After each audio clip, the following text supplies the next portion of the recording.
चित्रा, ये कौन चित्रा है रे? एक चित्रा वो थी जो मेरी जान थी, और ये दूसरी चित्रा कौन है जो मेरी जान की दुश्मन बनी हुई है?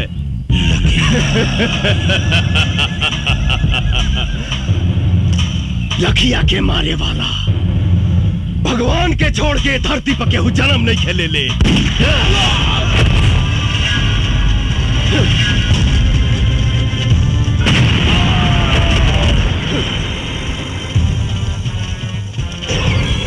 पुलिस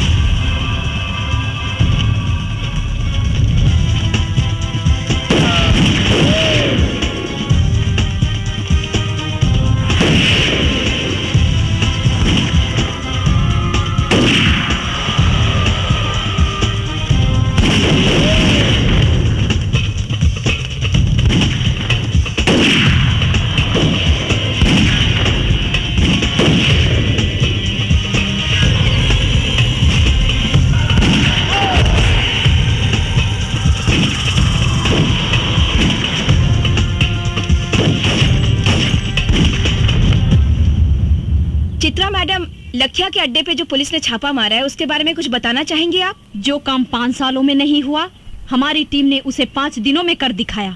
लखिया का अड्डा खत्म हो चुका है, वो बहुत ही कमजोर पड़ चुका है। बहुत जल्द ही वो पकड़ा भी जाएगा। हमने दूसरा अटैक उस पे करने का ऐलान भी कर दिया है। या तो वो प्रदेश छोड़ देगा, नहीं तो वो मारा जाएगा।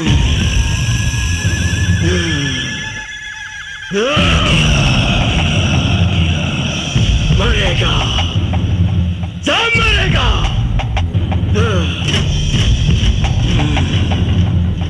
भोला यादव मरेगा, चित्रा मरेगी, DIG मरेगा।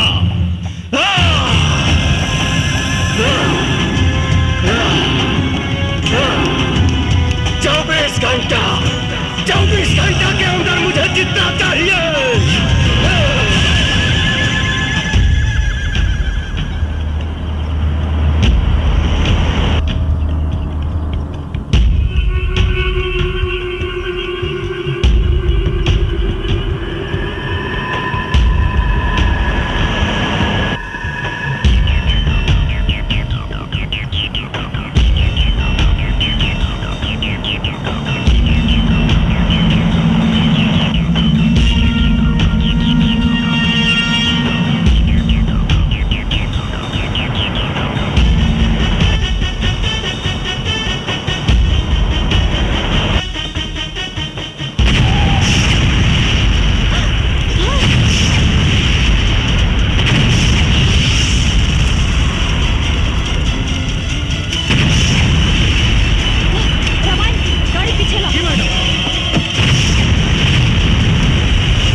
चारों तरफ माइंस बिछल बा।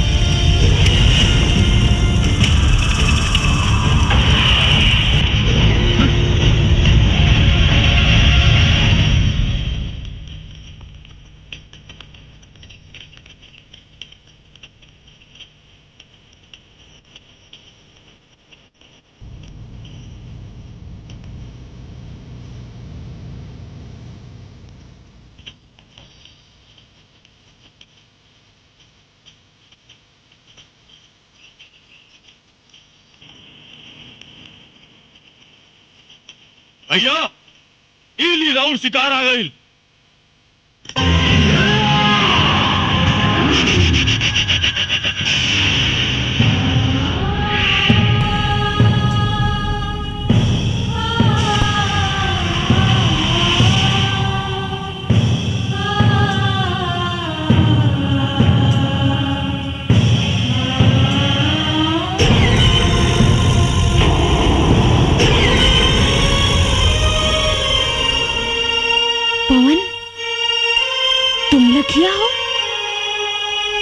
चित्रा, लेकिन तुमने वर्दी कब पहन ली? हमरा ना मालूम रहे। तोहरा से मुलाकात हुई वो ऐसा मोड़ पे। का करी चित्रा, आईपीएस पवन सिंह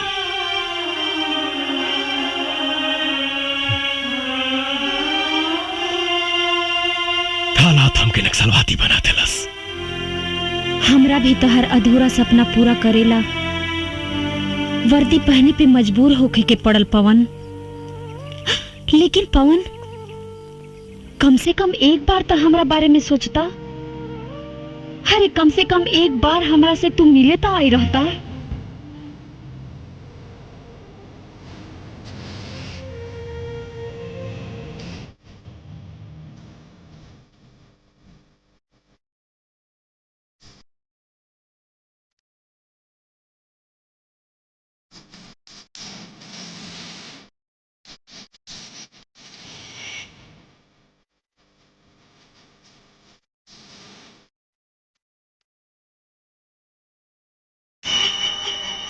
इसे चित्र अपना माथा पर कलंक के टीका लगा के अपना चित्रा पे तो भरोसा रखती हैं आप। उदास भी बा।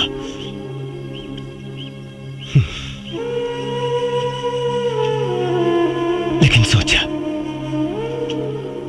जौना लेखा के माई बाप अपना लेखा की याद में रो रो के मर गई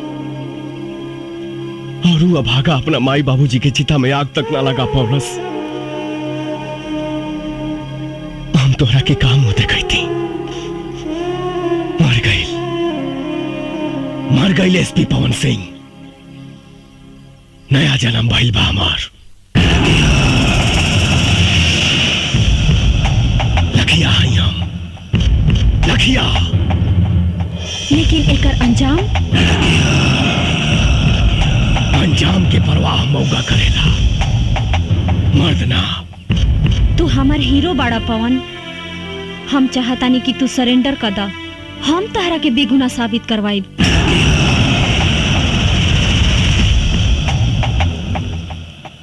कुछ ना करवाइब तू। कानून सजा दिलाई तहार दुश्मन भोला यादव के। कानून? कौना कानून के बात करता रू? कानून के भोला यादव रंडी बना के रख ले बा। अरे जौना देश में प्रधानमंत्री के हत्यारा के 12 साल बाद सजा मिलल, वो कानून के बात करता रू?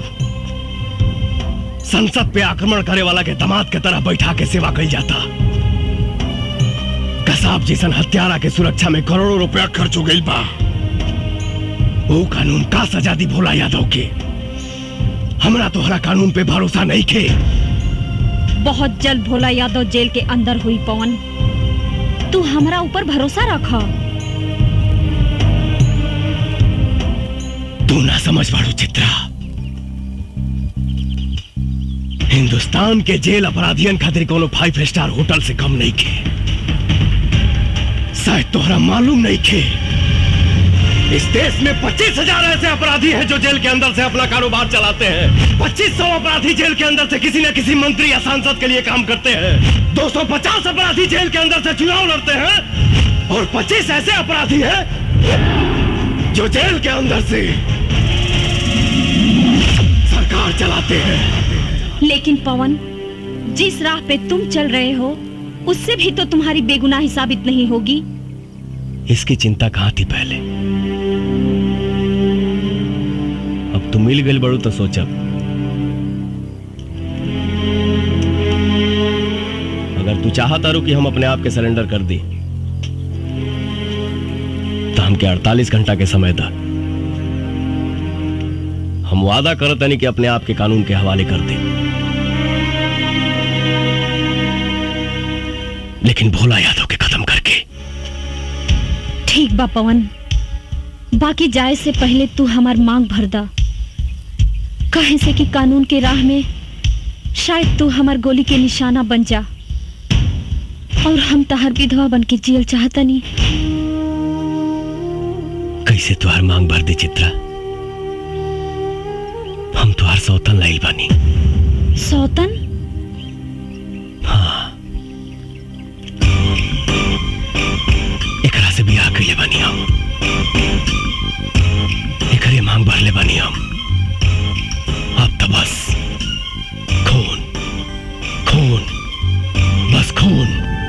तो पवन यही सिंदूर से तू हमरो मांग भर दा, तहर इस सौतन के साथ समझौता करके जी ले।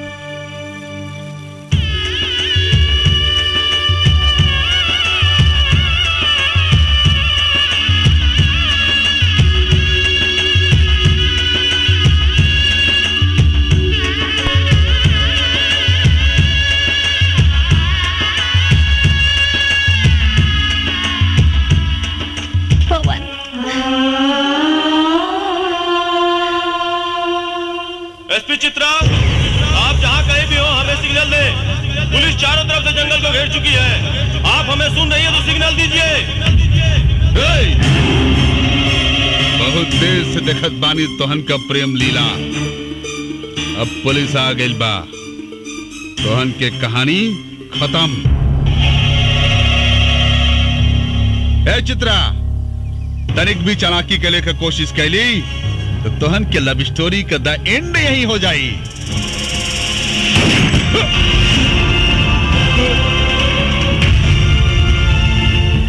रामायण साला दोगला पुलिस वाले पर गोली चलाता है।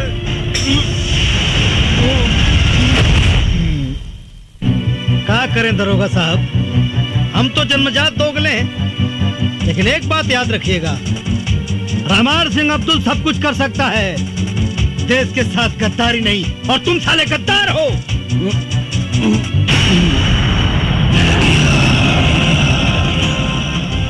राजपूत के वादा बा 48 घंटा में मिला।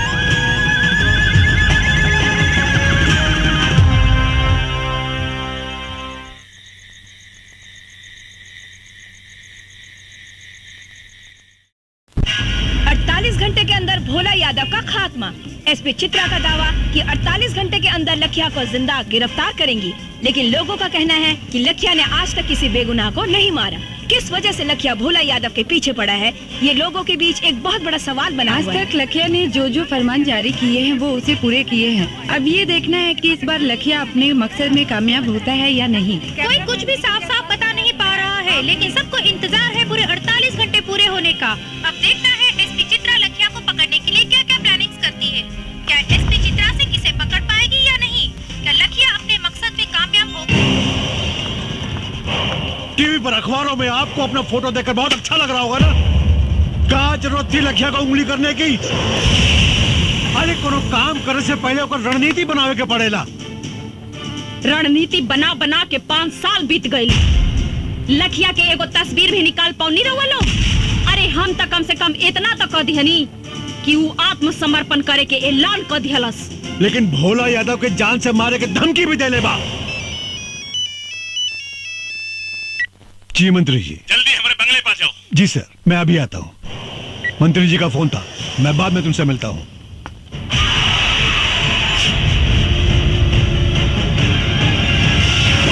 नेताजी शहर के पूरे दीवार पर लिखा गईल बा और पर्चा भी बटा गईल बा। 48 घंटा के अंदर लखिया रउआ के खत्म कर दी और फिर पुलिस में आत्मसमर्पण करी। हमारा बहुत डर लागत बा। घंटा उखाड़ी लखिया साला हमार। अरे उस साला के तो हम ऊ हाल करब कि जिंदगी में कभी सोचले भी ना होई। ओकर सारे का हाथ पैर काट के ओकरे पछवाड़े में बांस घुसेड़ दे, ओकर सारे के जियल मुहाल हो जाई।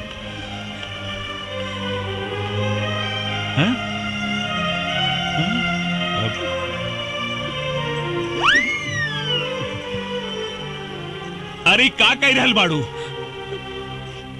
रउआ के जान के बड़ा खतरा बा।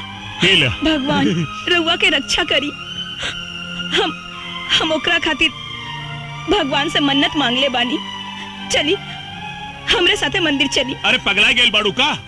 अरे हम कोनो मुर्गी बकरा है जौनु लखिया ससुर आई और हमरा के काट के चल जाई। रउआ तो हमार कोनो बात ना माने ली। अरे हम पहले अपन बेटवा खो चुके, अब अपन मांग के सिंदूर ना खो सकेली। हे भगवान। नेताजी, भाभी जी जब कहते बानी तो चली चल के दर्शन कर ली मंदिर में। ठीक बा, चली आई। कहाँ जा रहा बानी सर? मंदिर।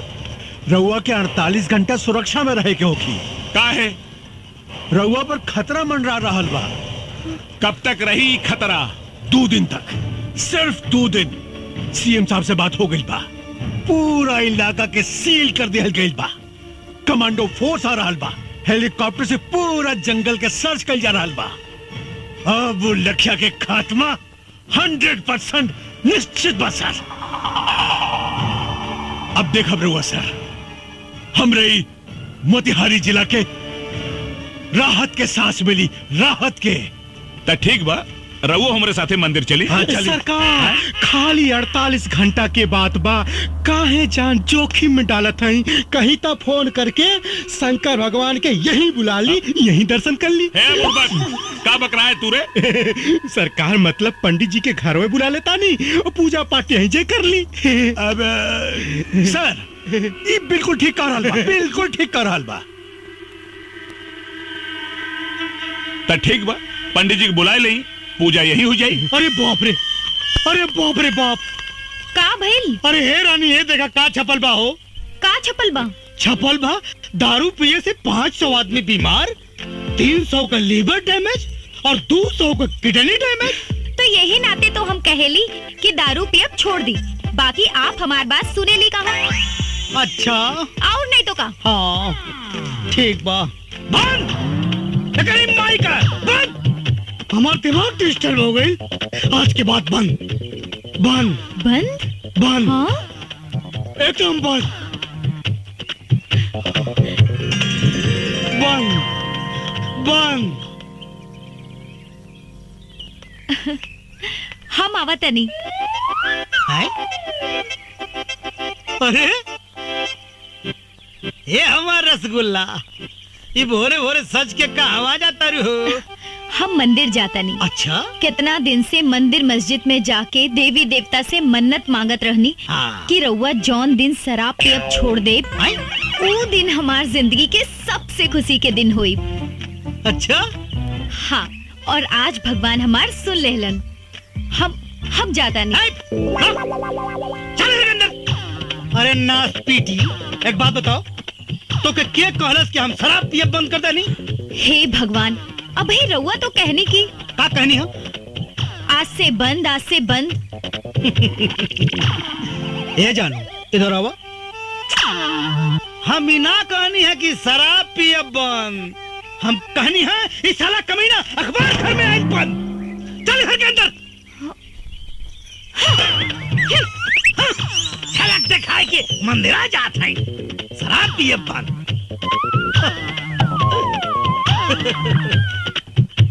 जियला अगर जरूरी बा तो पियला बहुत जरूरी बा।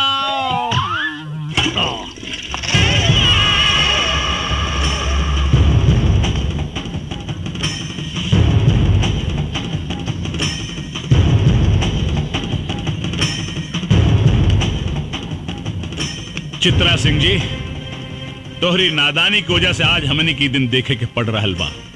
अरे हमरा के तो पूरा विश्वास बा कि तोहार और लखिया के कोनो जरूर 60 गांठ बा। ई तो वक्ते बताई नेताजी कि केकर केकरा से 60 गांठ बा। लखिया कोनो चीन और अमेरिका से हथियार ना मंगावेला। ये तो आप लोगों का शासन प्रशासन ही इतना कमजोर है कि आप लोगों के हथियार से आप लोगों से ही लड़ रहा है। चित्रा, चिल्लाई मत, खाली जवाब दी। अगर लखिया पुलिस से टक्कर ले रहल बा तो ओकरा पास हथियार आवेला कहां से? तुम्हारे कहने का मतलब है कि प्रशासन उसे हथियार सप्लाई करता है? जी हाँ, शासन प्रशासन के कुछ गद्दार लोग जिनका पर्दाफाश बहुत जल्द होगा।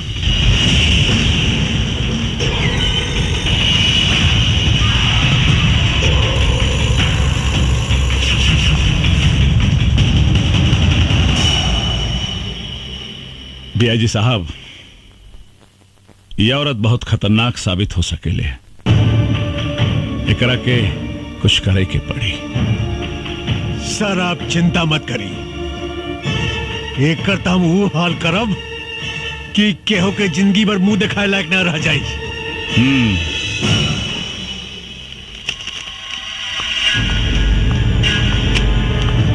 एक मंत्री से बात करने की तमीज नहीं है तुमको उनके औकात का पता नहीं है। मुझे बहुत अच्छी तरह पता है सर उनकी औकात। जान पे आई तो चूहे की तरह बिल में घुसकर बैठ गए। यही है उनकी औकात। तुम्हें मालूम है वो तुम्हारा क्या कर सकते हैं? वर्दी उतरवा सकते हैं बस। और वर्दी का डर आप जैसे भड़ुओं को है, हमको नहीं। Shut up! चिल्लाइए मत। आप जैसे गद्दार पुलिस ऑफिसर की वजह से पनपता है ये आतंक, होती है अराजकता। वरना पुलिस अपने पे आ जाए तो अपराधी अपराध करने के बारे में सोचने से पहले ही मुंह देगा। तुम हद से ज्यादा बढ़ रही हो चित्रा। यही हद तो हमको बार बार रोकता है सर। वरना आप जैसे गद्दार पुलिस ऑफिसर खाकी की शान को खादी के जूतों तले रौंद कर उसकी गरिमा को धूल में मिला रहे हैं। तुम मुझ पर इल्जाम लगा रही हो। बिल्कुल सर। जब कोई पुलिस ऑफिसर ईमानदारी से काम करता है, अपने काम को अंजाम देता है, तो नेताओं के एक इशारे पे आप लोग या तो उसका ट्रांसफर करवा देते हैं और नहीं तो उसकी वर्दी उतरवाकर खोटी पर टंगवा देते हैं। तुमको इस बात का अंदाजा है कि तुम किससे बात कर रही हो? जी हाँ, एक पुलिस ऑफिसर कम, दलाल ज्यादा हैं आप। उतरवा दूंगा तुम्हारी मैं वर्दी चित्रा। आप क्या उतरवाएंगे वर्दी को? अरे भाड़ में जाए ऐसी वर्दी जिसे पहनकर घुटन महसूस होती हो। इंतजार कीजिए, 48 घंटे में ये वर्दी आपके सामने होगी। लेकिन इसी 48 घंटे में मैं आपको दिखाऊंगी कि वर्दी की ताकत क्या होती है। लखिया को जिंदा मैं पकड़ कर लाऊंगी, ये मेरा वादा है। असली बाप के औलाद हैं तो भोला यादव को बचा कर दिखाओ।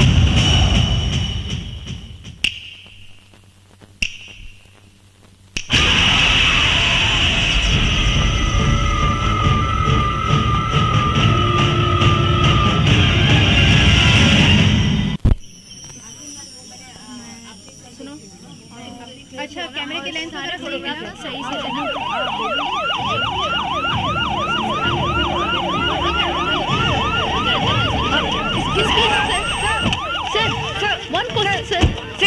साहब, आप भोला यादव की सुरक्षा के लिए क्या व्यवस्था किए हैं? भोला यादव की सुरक्षा पूरी तरह से हो रही है। परिंदा पर भी नहीं मार सकता। लेकिन कब तक? बहुत जल्द हम लखिया को जड़ से खत्म कर देंगे। हमारी पूरी पुलिस फोर्स लखिया को युद्ध स्तर पर ढूंढ रही है। आप लोग चिंता मत कीजिए, बहुत जल्द हम आप लोगों को एक गुड न्यूज देने वाले हैं। लखिया का खात्मा तो होकर रहेगा, मैं उसे खत्म कर दूंगा। एक्सक्यूज मी सर। एसपी चित्रा सिंह जी, कहाँ बा लखिया? लखिया तो जंगल में छिपल बा। फिर तू यहाँ का कर रहल बाड़ू है? बतावे आइल बनी कि मुस्तैद रहिया, बड़ा ही खतरनाक खिलाड़ी बा लखिया। आंख से सुरमा निकाल लेवेला और आंख के पता भी ना चलेला। लखिया के खाल खिंचवा के ओकरा में भूसा भरवा दे। तू हमरा के चीन्हे लो ना। ये तो वक्ते बताई कि केकरा के खाल खिंचवाई। तहरा बात में तो लखिया के प्रति बड़ा हमदर्दी दिखाई देता है। ई राउर आंख के दोष बा, राउर नजर खराब हो गई बा, चश्मा लगवा ली। तभी से बात करा। और एक बात याद रखा, 2 घंटा बचल बा तारा के लखिया के गिरफ्तार करे में। अगर तू गिरफ्तार ना कैलू तो तोहार भी हम उहे हाल करब। जवन एसपी पवन सिंह के कैनी यही ना? चुप काहे हो गई नी? वर्दी के ताकत और वर्दी के औकात आपका जाने नी, हम जाने नी। डीआईजी साहब, जौना लखिया के रउआ लोग एगो तस्वीर तक हासिल ना कर पौनी, आज हम ओकरा साक्षात गिरफ्तार करके ले आइल बनी। कहाँ बा लखिया? तारा जेब में ना, राउर बाप भोला यादव के स्वागत में बा। चल के देख ली।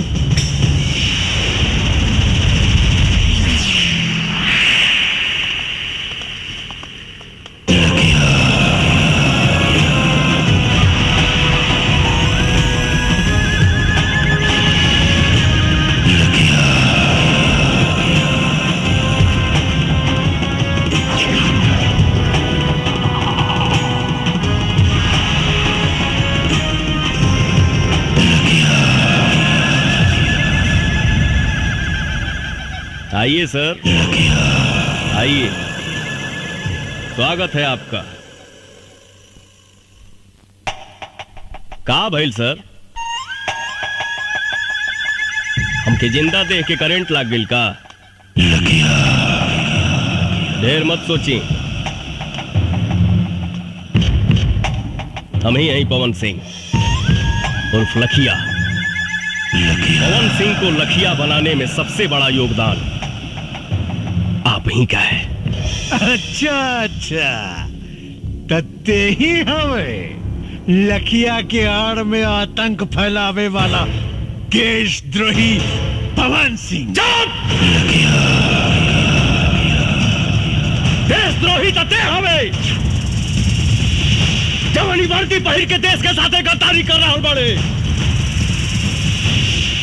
पूछ अपना आत्मा से, पूछ अपना जमीर से, पूछ कि देशद्रोही ते हमें बाकी हम।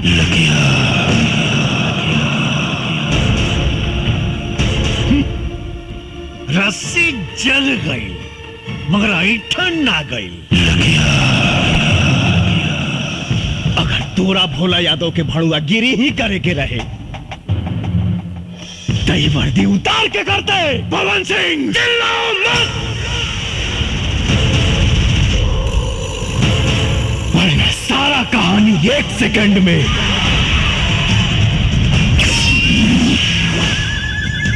खत्म कर दे।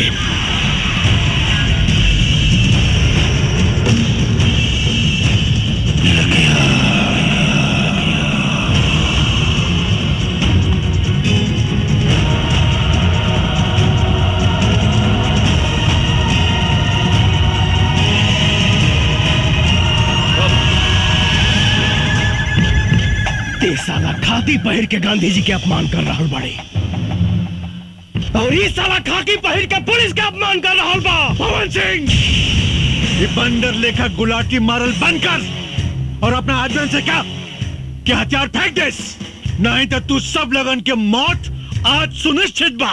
हे डीआईजी, है ये भाषणबाजी बंद कर और बाहर से फोर्स मंगाओ और खत्म कर सारे के, खत्म कर। खत्म तो हम तोहरा के करब रे। तो संसद में बैठ के देश के सौदा कर रहा हूं। रुक जा पवन सिंह, नहीं तो गोली मार दे। अरे तुम मुंह का दिखाता रे, मार गोली मार। शेरनी के दूध पियले बानी, पवन सिंह के मारे ला करेजा चाहिए। भोला यादव के कुत्ता ऊपर फेंकल रोटी खाए वाला साला हमरा के का गोली मारी।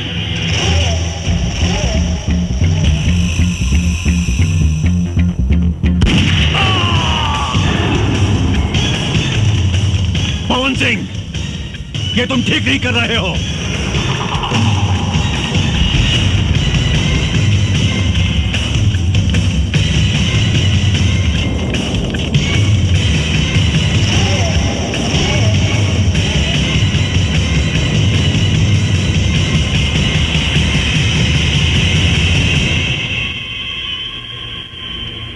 एसपी पवन साहब, आप ही लखिया हैं? हाँ, हम ही हैं लखिया। पर हमरा पर गोली चलावे से पहले अपना आत्मा से पूछ ली सभे कि जकरा पर वो असम्बली गोली चलावे जा रहल बानी ओका सचमुच के एक मुजरिम लखिया हो या वर्दी के इज्जत रखे वाला एसपी पवन सिंह। अगर मेरी बर्बादियों में ही तुम सबकी खुशी, तो एक ठोकर मार मुझे बर्बाद कर जा।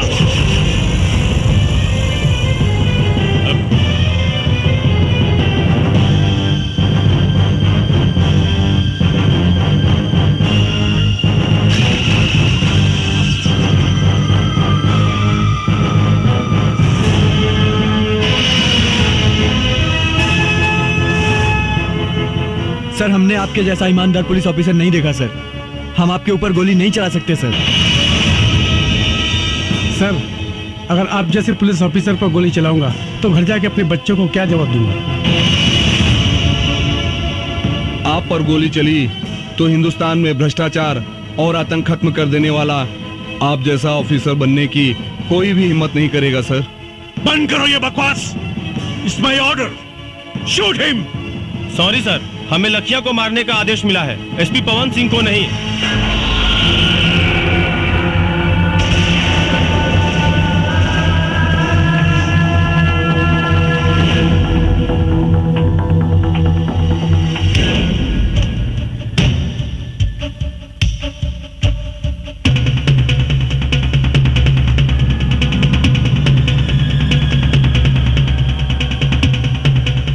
चाही तो एक साथ सारा मैगजीन तुम्हारा खोपड़ी में डाल दी।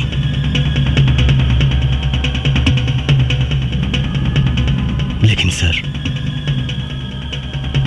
आपकी मौत समस्या का समाधान नहीं। समस्या है भ्रष्टाचार, आतंक, और इसे हम पुलिस वाले ही खत्म करेंगे।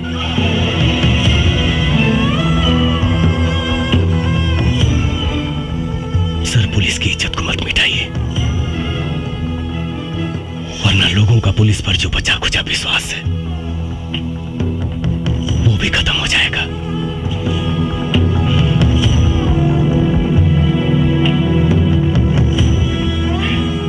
आपकी आने वाली पीढ़ी थूकेगी आप पर। सर, मैं ही अकेला भारत मां का बेटा नहीं हूं, भी उसी मां की कोख से जन्म लिए हैं। फिर आपका खून काला कैसे हो गया सर? बचा लीजिए इस वर्दी की गरिमा को, प्लीज। बस बस, मुझे अब और शर्मिंदा मत करो। इस हरामजादे नेता के हराम की कमाई खा खा कर मेरी आंखों पर पट्टी पड़ गया था। आज तुमने मेरी आंखें खोल दी, मेरे ज़मीर को जगा दिया है तुमने। मेरा दिल आज तुम्हें सैल्यूट करने को कह रहा है। आज सैल्यूट यू। मैं भूल गया था कि मैं भी एक देश का सिपाही हूं। ऐसे भ्रष्ट नेता जो देश को खा खा कर बर्बाद कर रहे हैं, आखिर नुकसान तो हमारा ही है ना। पवन, मैं इस वर्दी की कसम खाकर कहता हूं कि चाहे अंजाम जो कुछ भी हो, आज के बाद सिर्फ और सिर्फ मैं इंसाफ के लिए लड़ूंगा। वाह वाह वाह वाह, आपस में बड़ा भाईचारा फूट रहा बा। ए डीआईजी, मत भूल, तोर औकात एक होम गार्ड के भी ना रहल। तोरा के डीआईजी हम बनौली हम। अगर हम तोरा के बना सकीला ना तो तोरा के मिटा भी सकीला। हमरा से गद्दारी तोरा के बहुत भारी पड़ी।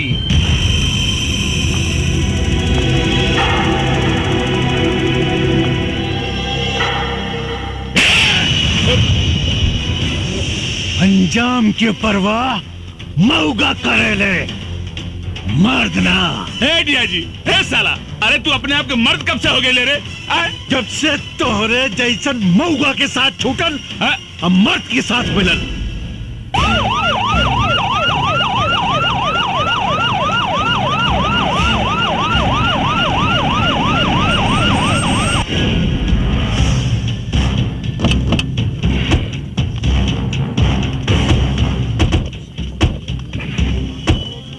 पवन, बहुत अच्छा हो गई।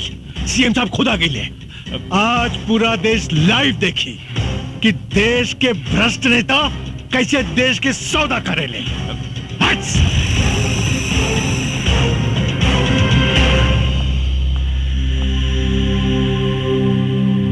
ये क्या हो रहा है डीआईजी? भोला यादव सुरक्षित तो हैं? जी सर, भोला यादव बिल्कुल सुरक्षित है, लेकिन लखिया ने उन्हें अपने कब्जे में ले लिया है। और एक बात सर, जिसे सुनकर आप सब लोगों को आश्चर्य होगा, लखिया और कोई नहीं, एसपी पवन सिंह ही है। क्या बकवास कर रहे हो?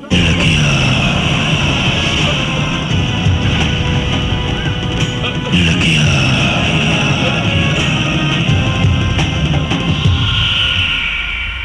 ना सीएम साहब, ये सच्चाई है। जी हाँ सर, भोला यादव के कहने पर ही मैंने थाना लुटवाने का नाटक किया। पवन सिंह की गाड़ी में मैंने ही पैसे रखवाए। पवन सिंह निर्दोष है सर, बल्कि सच्चाई तो यह है कि इन सारे गुनाहों की जड़ ये भोला यादव है। सारे घर कहानी तो हम कब के खत्म कर दिले रहती, लेकिन हम के वो दिन के इंतजार रहे कि अगर सच्चाई पूरा देश देखे। पर नक्सल बनकर तुमने जो अपराध किया है उसका क्या? नक्सलवाद समाज की पैदावार नहीं है सर, राजनीति की पैदावार है। और ये भोला यादव इस प्रदेश का सबसे बड़ा हथियार माफिया है। मेरे पास हथियार आया कहां से? 5 साल तक लड़ाई लड़ता रहा, सिर्फ यहां के नेताओं से हथियार खरीद कर। झूठ बोल रहा है सीएम साहब, ये हमको फंसाना चाहता है। अरे भगोड़ा है, जेल तोड़ के भागा हुआ है।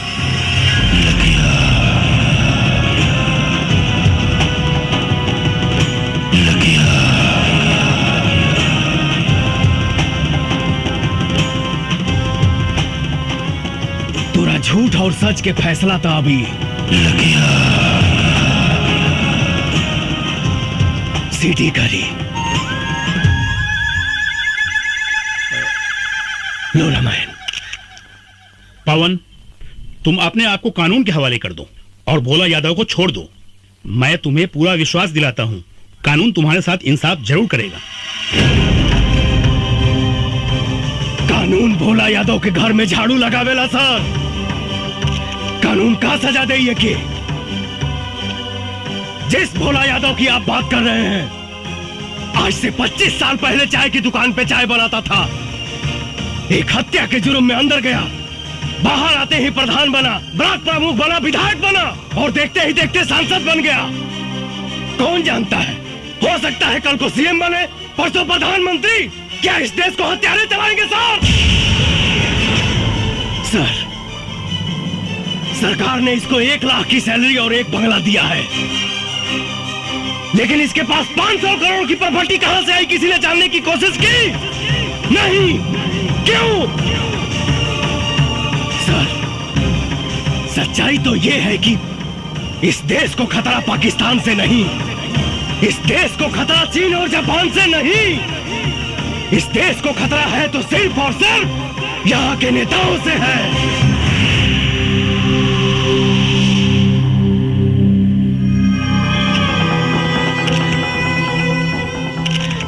सर, मैं निर्दोष हूं,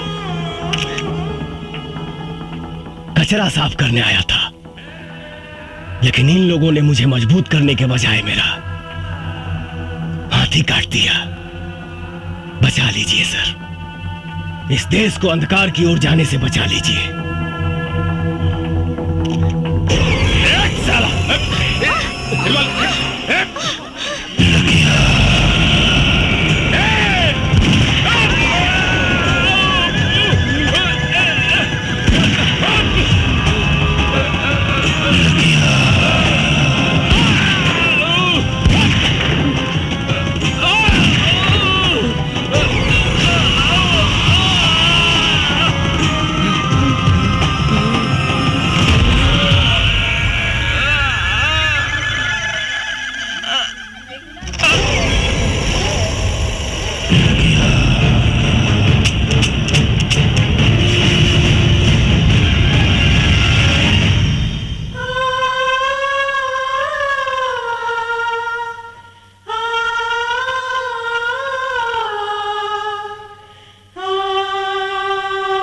एसपी पवन सिंह ने वर्दी न पहनकर भी वर्दी वाला काम किया है।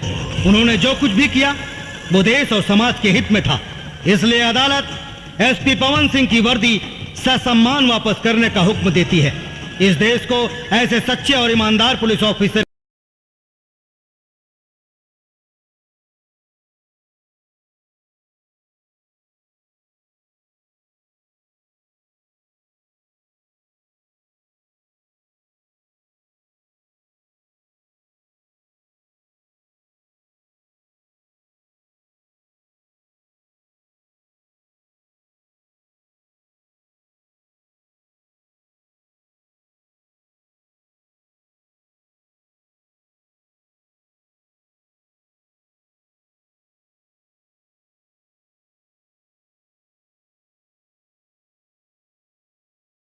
चित्रा जी।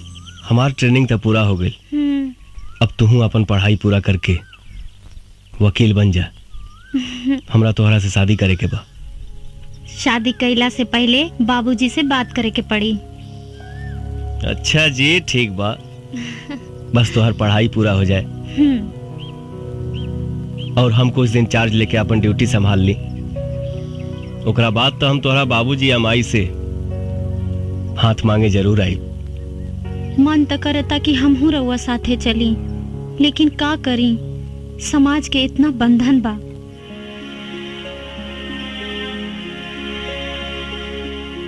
तन मन से हम तोहके अपन पत्नी मान चुकल बानी। सामाजिक बंधन के तो अंजाम दे वहीं के पड़ी। ड्यूटी पर अपन ध्यान दिहा और अपन खाइल पियल पर ध्यान रखिहा और रोज सुबह शाम हमरा के एगो फोन जरूर कर लिहा। ठीक बा। I love you. I love you too. मेरे पवन को दर दर भटकने पे मजबूर करने वाले लोगों को तड़पा तड़पा के मारूंगी। उसके अधूरे सपने को मैं पूरा करूंगी। एगो बात बतावा रामायण जी। लखिया के कोनो तस्वीर बा का? ना मैडम, आज ले लखिया की कुछ सूरत नहीं के देखलस। मैडम वो तो गरीबन का मसीहा हो, चोरी छिपे हर गरीबन का मदद करेला। और मैडम एक बात हो, आज ले ओकरे बंदूक का गोले की निर्दोष के ना लागल, वो वही कमरलस जे मरे का हकदार रहल। कुछ भी हो, न्याय अन्याय कोई कानून के काम हो, लखिया के ना। अब हम अपन जंग ऊ कमीना लखिया के मौत से शुरू करब, मौत से।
चित्रा,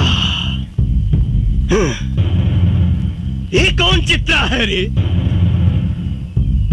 एक चित्रा वो थी जो मेरी जान थी, और ये दूसरी चित्रा कौन है जो मेरी जान की दुश्मन बनी हुई है?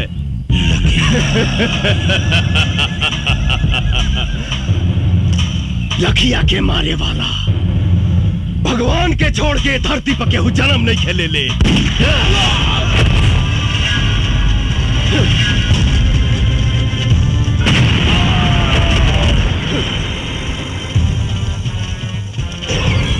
पुलिस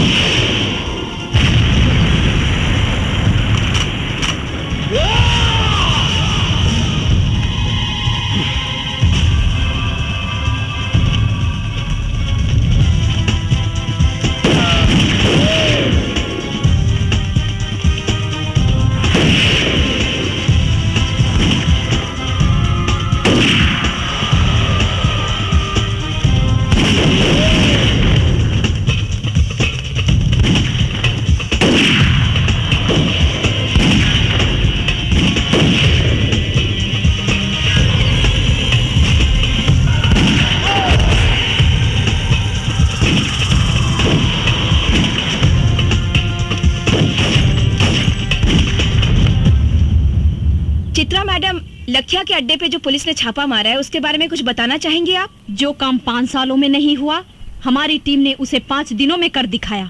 लखिया का अड्डा खत्म हो चुका है, वो बहुत ही कमजोर पड़ चुका है। बहुत जल्द ही वो पकड़ा भी जाएगा। हमने दूसरा अटैक उस पे करने का ऐलान भी कर दिया है। या तो वो प्रदेश छोड़ देगा, नहीं तो वो मारा जाएगा।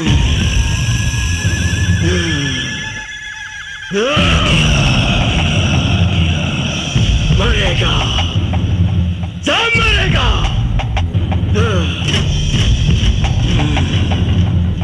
भोला यादव मरेगा, चित्रा मरेगी, DIG मरेगा।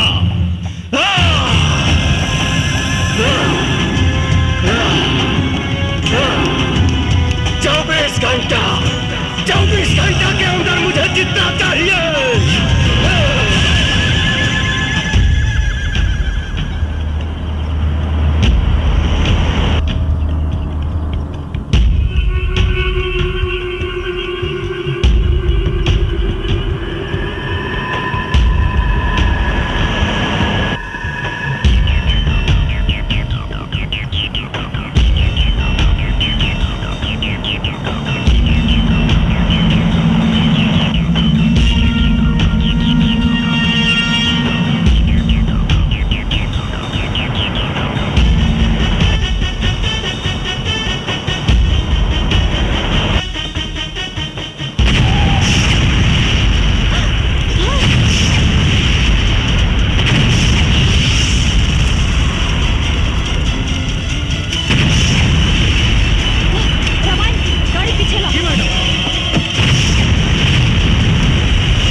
चारों तरफ माइंस बिछल बा।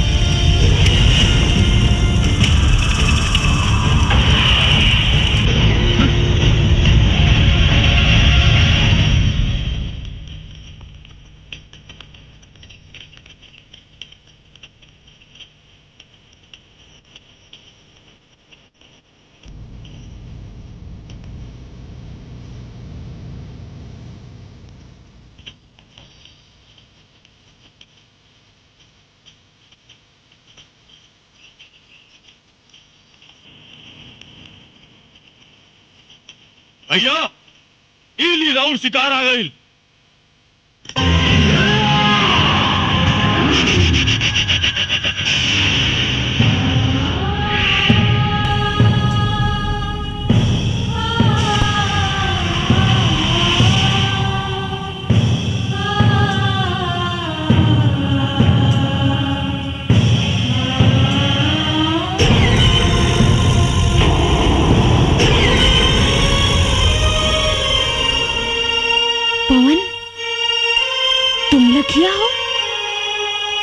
हाँ चित्रा,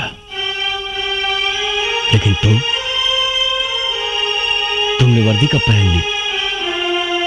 हमरा ना मालूम रहे कि तोहरा से मुलाकात हुई, वो ऐसा मोड़ पे। का करी चित्रा, IPS पवन सिंह।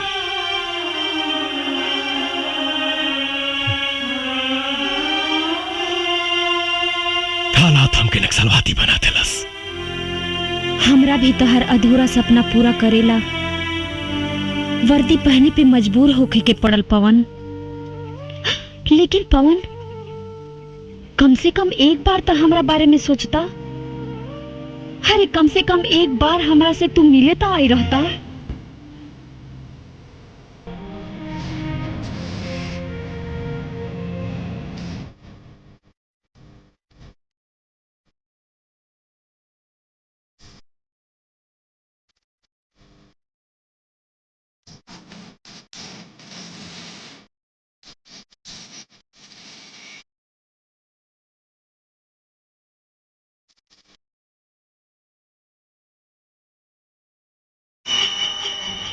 इसे दी चित्र, अपना माथा पर कलंक के टीका लगा के अपना चित्रा पे तो भरोसा रखती हैं आप। वो तो आज भी बा,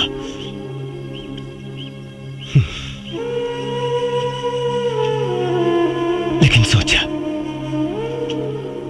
जौना लेखा के माई बाप अपना लड़का की याद में रो रो के मर गई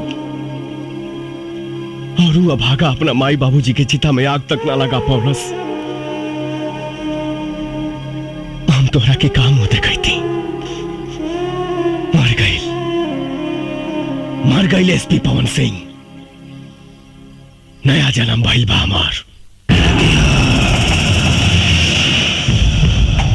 लखिया हई हम, लखिया। लेकिन एकर अंजाम के परवाह मौका करेला, मर्द ना। तू हमार हीरो बाड़ा पवन। हम चाहतानी कि तू सरेंडर कर दा। हम तहरा के बेगुनाह साबित करवाई।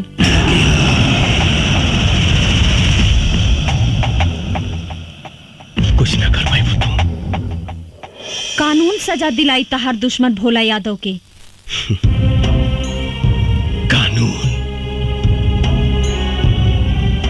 कौना कानून के बात करता रू? कानून के भोला यादव रंडी बना के रख ले बा।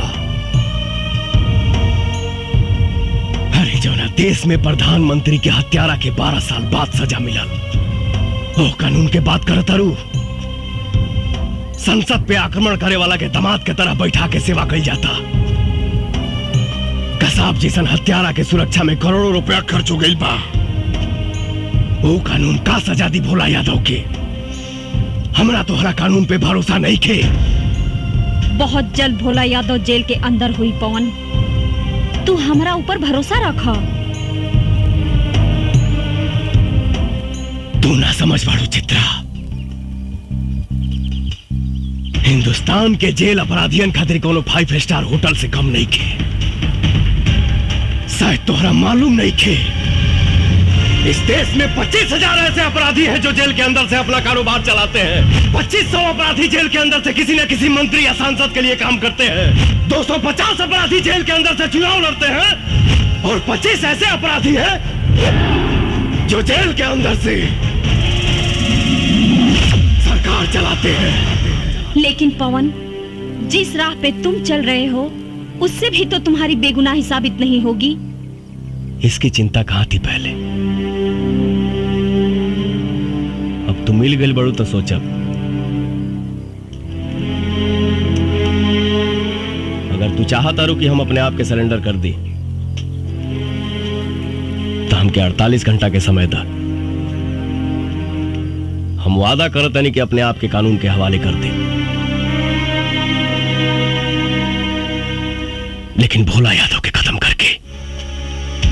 ठीक बा पवन, बाकी जाए से पहले तू हमार मांग भर दा। कहे से कि कानून के राह में शायद तू हमार गोली के निशाना बन जा और हम तहार विधवा बन के जियल चाहता नहीं। कैसे तुहार मांग भर दे चित्रा? हम तुहार सौतन लाइल बानी। सौतन? हाँ, एकरा से बियाह कइले बानी हम। एकरे मांग भर ले बानी हम। अब तो बस खून, खून, बस खून। तो पवन, यही सिंदूर से तू हमरो मांग भर दा। तहर इस सौतन के साथ समझौता करके जी ले।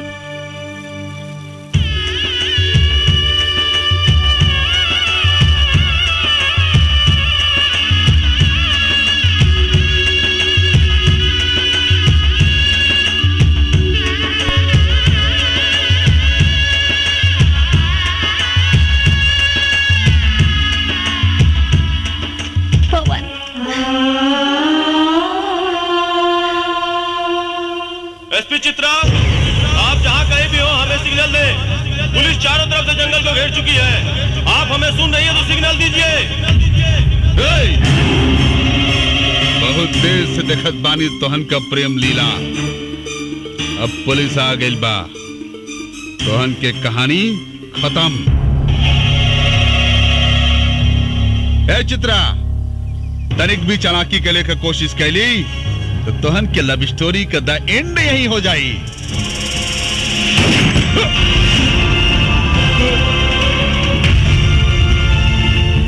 रामायण साला दोगला, पुलिस वाले पे गोली चलाता है।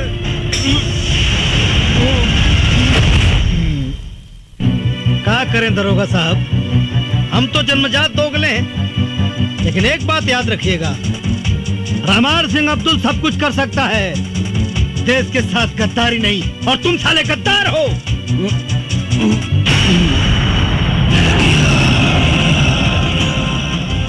राजपूत के वादा बा 48 घंटा में मिला।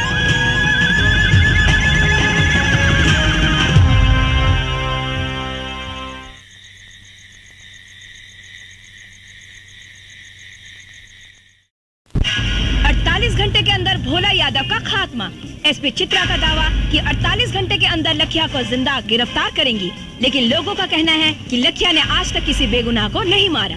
किस वजह से लखिया भोला यादव के पीछे पड़ा है, ये लोगों के बीच एक बहुत बड़ा सवाल बना हुआ है। आज तक लखिया ने जो फरमान जारी किए हैं वो उसे पूरे किए हैं। अब ये देखना है कि इस बार लखिया अपने मकसद में कामयाब होता है या नहीं। कोई कुछ भी साफ साफ बता नहीं पा रहा है, लेकिन सबको इंतजार है पूरे 48 घंटे पूरे होने का। अब देखना है एसपी चित्रा लखिया को पकड़ने के लिए क्या क्या प्लानिंग्स करती है।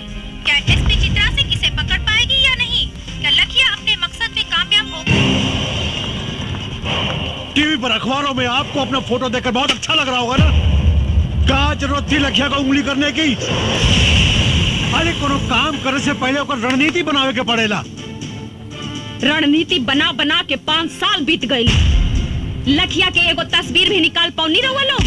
अरे हम तो कम से कम इतना तो कह दिहनी कि वो आत्मसमर्पण करे के ऐलान कर दिहलस, लेकिन भोला यादव के जान से मारे के धमकी भी देले बा।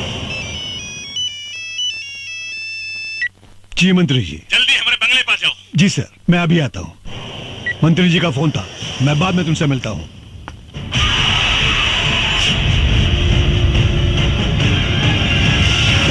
नेताजी शहर के पूरे दीवार पर लिखा गईल बा और पर्चा भी बटा गईल बा।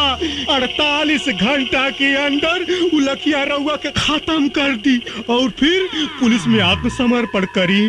हमारा बहुत डर लागत बा। घंटा उखाड़ी लखिया साला हमार। अरे उस साला के तो हम ऊ हाल करब कि जिंदगी में कभी सोचले भी ना होई।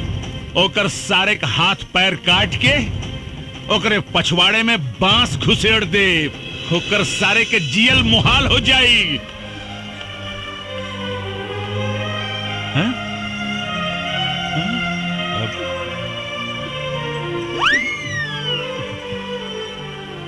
अरे का कह रहल बाड़ू? रउआ के जान के बड़ा खतरा बा। भगवान रउआ के रक्षा करी। हम ओकरा खातिर भगवान से मन्नत मांग ले बानी। चली हमरे साथे मंदिर चली। अरे पगला गेल बाड़ू का? अरे हम कोनो मुर्गी बकरा है जौन लखिया ससुर आई और हमरा के काट के चल जाई। रउआ तो हमार कोनो बात ना माने ली। अरे हम पहले अपन बेटवा खो चुके, अब अपन मांग के सिंदूर ना खो सकेली। हे भगवान। नेताजी, भाभी जी जब कहते बानी तो चली चल के दर्शन कर ली मंदिर में। ठीक बा, चली आई। कहाँ जा रहा बानी सर? मंदिर। रउआ के 48 घंटा सुरक्षा में रहे के होगी। काहे? रउआ पर खतरा मंडरा रहल बा। कब तक रही खतरा? 2 दिन तक, सिर्फ 2 दिन। सीएम साहब से बात हो गई बा, पूरा इलाका के सील कर दिया गई बा। कमांडो फोर्स आ रहा बा, हेलीकॉप्टर से पूरा जंगल के सर्च कर जा रहा बा। अब वो लखिया के खात्मा 100% निश्चित बा सर। अब देखा रहुआ सर, हमरे मोतिहारी जिला के राहत के सांस मिली, राहत के। तो ठीक बा, रवो हमारे साथे मंदिर चली। हाँ, चली। सरकार, खाली 48 घंटा के बाद बा, काहे जान जोखिम में डालत हई? कहीं तो फोन करके शंकर भगवान के यहीं बुला ली, यहीं दर्शन कर ली। का बकरा है तू रे? सरकार मतलब पंडित जी के घर में बुला लेता नहीं और पूजा पाठ यहीं जे कर ली। अब सर, ये बिल्कुल ठीक कर रहा बा, बिल्कुल ठीक कर रहा बा। तो ठीक बा, पंडित जी को बुलाए ले, पूजा यही हो जाए। अरे बाप रे, अरे बाप रे बाप। का भइल? अरे हे रानी, ये देखा का छपल बा हो। का छपल बा? छपल बा दारू पिए से 500 आदमी बीमार, 300 का लीवर डैमेज और 200 का किडनी डैमेज। तो यही नाते तो हम कहेली कि दारू पियब छोड़ दी, बाकी आप हमार बात सुने ली कहा। अच्छा और नहीं तो का। हाँ ठीक बा। बंद माई का बंद। हमार दिमाग डिस्टर्ब हो गई। आज के बाद बंद बंद बंद बंद। हाँ? एकदम बंद बंद बंद। हम आवतनी। अरे ये हमार रसगुल्ला, ये भोरे भोरे सच के का आवाज आता हो। हम मंदिर जाता नहीं। अच्छा? कितना दिन से मंदिर मस्जिद में जाके देवी देवता से मन्नत मांगत रहनी कि रउआ जौन दिन शराब पियब छोड़ दे, वो दिन हमार जिंदगी के सबसे खुशी के दिन हुई। अच्छा? हाँ, और आज भगवान हमार सुन लेहलन। हम जाता नहीं। अरे नास पीटी, एक बात बताओ, तो के कहलस कि हम शराब पियब बंद कर देनी? हे भगवान, अब ही रउआ तो कहनी की। का कहनी हो? आज से बंद, आज से बंद। ये जानो, इधर आओ। हम ना कहनी है कि शराब पियब बंद, हम कहनी है इस साला कमीना अखबार घर में आज बंद। चल घर के अंदर। झलक दिखाए के मंदिरा जात है, शराब पियब बंद।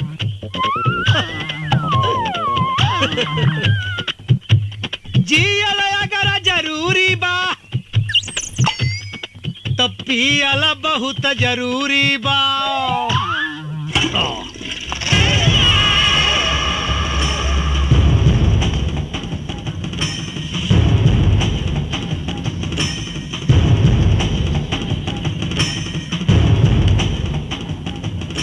चित्रा सिंह जी, तोहरी नादानी की वजह से आज हमने की दिन देखे के पड़ रहल बा। अरे हमरा के तो पूरा विश्वास बा कि तोहार और लखिया के कोनो जरूर साठ गांठ बा। ई तो वक्ते बताई नेताजी कि केकरा से साठ गांठ बा। लखिया कोनो चीन और अमेरिका से हथियार ना मंगावेला। ये तो आप लोगों का शासन प्रशासन ही इतना कमजोर है कि आप लोगों के हथियार से आप लोगों से ही लड़ रहा है। चित्रा! चिल्लाई मत, खाली जवाब दी। अगर लखिया पुलिस से टक्कर ले रहल बा तो ओकरा पास हथियार आवेला कहां से? तुम्हारे कहने का मतलब है कि प्रशासन उसे हथियार सप्लाई करता है? जी हाँ, शासन प्रशासन के कुछ गद्दार लोग जिनका पर्दाफाश बहुत जल्द होगा।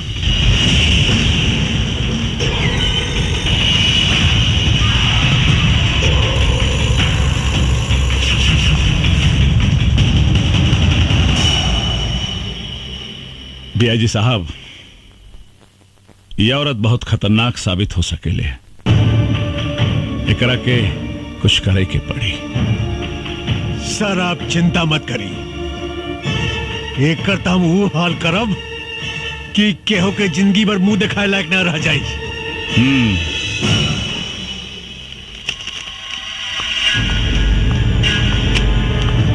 एक मंत्री से बात करने की तमीज नहीं है तुमको उनके औकात का पता नहीं है।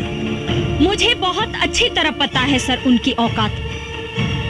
जान पे आई तो चूहे की तरह बिल में घुसकर बैठ गए। यही है उनकी औकात।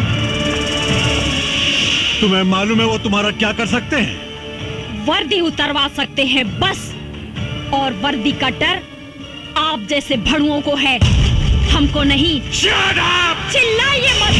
आप जैसे गद्दार पुलिस ऑफिसर की वजह से पनपता है ये आतंक, होती है अराजकता। वरना पुलिस अपने पे आ जाए तो अपराधी अपराध करने के बारे में सोचने से पहले ही मूत देगा। तुम हद से ज्यादा बढ़ रही हो चित्रा। यही हद तो हमको बार बार रोकता है सर, वरना आप जैसे गद्दार पुलिस ऑफिसर खाकी की शान को खादी के जूतों तले रौंद कर उसकी गरिमा को धूल में मिला रहे हैं। तुम मुझ पर इल्जाम लगा रही हो। बिल्कुल सर, जब कोई पुलिस ऑफिसर ईमानदारी से काम करता है, अपने काम को अंजाम देता है तो नेताओं के एक इशारे पे आप लोग या तो उसका ट्रांसफर करवा देते हैं और नहीं तो उसकी वर्दी उतरवाकर खूंटी पर टंगवा देते हैं। तुमको इस बात का अंदाजा है कि तुम किससे बात कर रही हो? जी हाँ, एक पुलिस ऑफिसर कम, दलाल ज्यादा हैं आप। उतरवा दूंगा तुम्हारी मैं वर्दी चित्रा। आप क्या उतरवाएंगे वर्दी को? अरे भाड़ में जाए ऐसी वर्दी जिसे पहनकर घुटन महसूस होती हो। इंतजार कीजिए, 48 घंटे में ये वर्दी आपके सामने होगी। लेकिन इसी 48 घंटे में मैं आपको दिखाऊंगी कि वर्दी की ताकत क्या होती है। लखिया को जिंदा मैं पकड़ कर लाऊंगी, ये मेरा वादा है। असली बाप के औलाद हैं तो भोला यादव को बचा कर दिखाओ।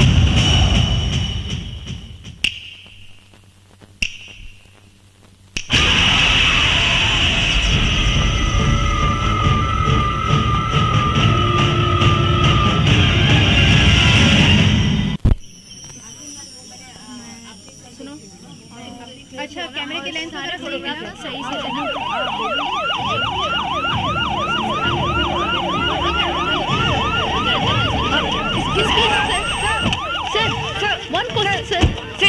साहब, आप भोला यादव की सुरक्षा के लिए क्या व्यवस्था किए हैं? भोला यादव की सुरक्षा पूरी तरह से हो रही है, परिंदा पर भी नहीं मार सकता। लेकिन कब तक?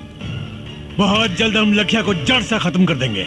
हमारी पूरी पुलिस फोर्स लखिया को युद्ध स्तर पर ढूंढ रही है। आप लोग चिंता मत कीजिए, बहुत जल्द हम आप लोगों को एक गुड न्यूज देने वाले हैं। लखिया का खात्मा तो होकर रहेगा, मैं उसे खत्म कर दूंगा। एक्सक्यूज मी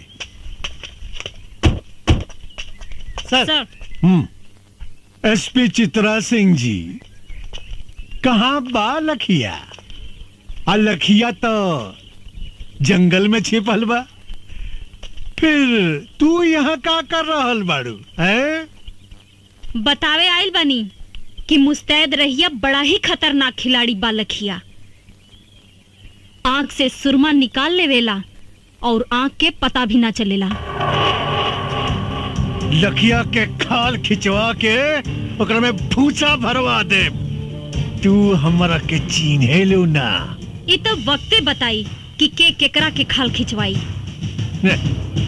तहरा बात में तो लखिया के प्रति बड़ा हमदर्दी दिखाई देता। राउर आंख के दोष बा, राउर नजर खराब हो गई बा, चश्मा लगवा ली। तभी से बात करा। और एक बात याद रखा, 2 घंटा बचल बा तारा के लखिया के गिरफ्तार करे में। अगर तू गिरफ्तार ना कैलू तो तोहार भी हम हुए हाल करब। जवन एसपी पवन सिंह के कैनी यही ना? चुप काहे हो गई? वर्दी के ताकत और वर्दी के औकात आपका जाने नी, हम जाने नी। डीआईजी साहब, जौना लखिया के रउआ लोग एगो तस्वीर तक हासिल ना कर पौनी, आज हम ओकरा साक्षात गिरफ्तार करके ले आइल बनी। कहाँ बा लखिया? तारा जेब में ना, राउर बाप भोला यादव के स्वागत में बा, चल के देख ली।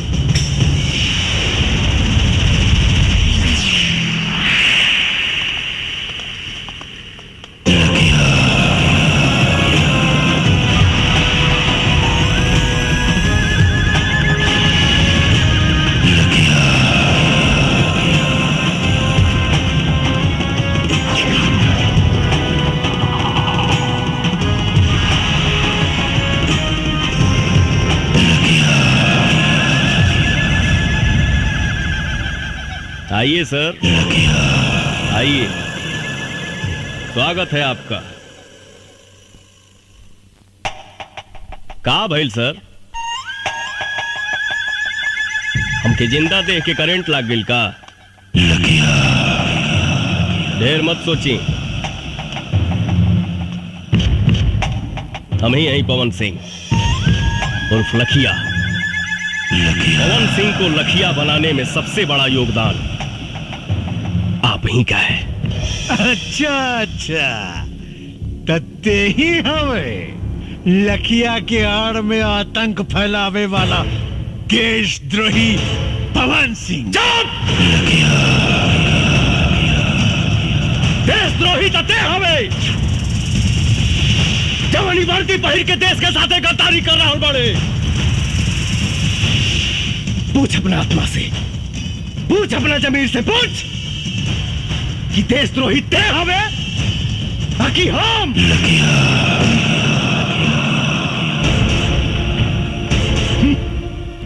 रस्सी जल गई मगर ऐठन ना गई। अगर तोरा भोला यादव के भड़ुआ गिरी ही करे के रहे तई वर्दी उतार के करते। पवन सिंह चिल्लाओ मत, वरना सारा कहानी 1 सेकंड में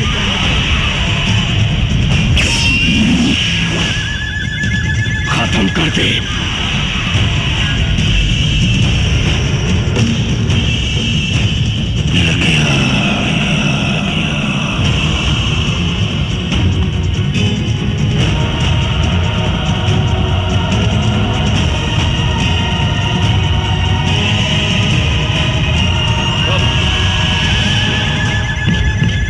साला खाकी पहिर के गांधी जी के अपमान कर रहा बड़े और ये साला खाकी पहिर के पुलिस का अपमान कर रहा बा। पवन सिंह ये बंदर लेखा गुलाटी मारल बंद कर और अपना आदमी से कहा कि हथियार फेंक दे, नहीं तो तू सब लगन के मौत आज सुनिश्चित बा। हे डिया जी है, ये भाषणबाजी बंद कर और बाहर से फोर्स मंगाओ और खत्म कर सारे के, खत्म कर। खत्म तो हम तोहरा के करब रे। तो संसद में बैठ के देश के सौदा कर रहा। रुक जा पवन सिंह, नहीं तो गोली मार दे। अरे तो मुंह का दिखाता रे, मार गोली मार। शेरनी के दूध पियले बानी, पवन सिंह के मारे ला करेजा चाहिए। भोला यादव के कुत्ता ऊपर फेंकल रोटी खाए वाला साला हमरा के का गोली मारी।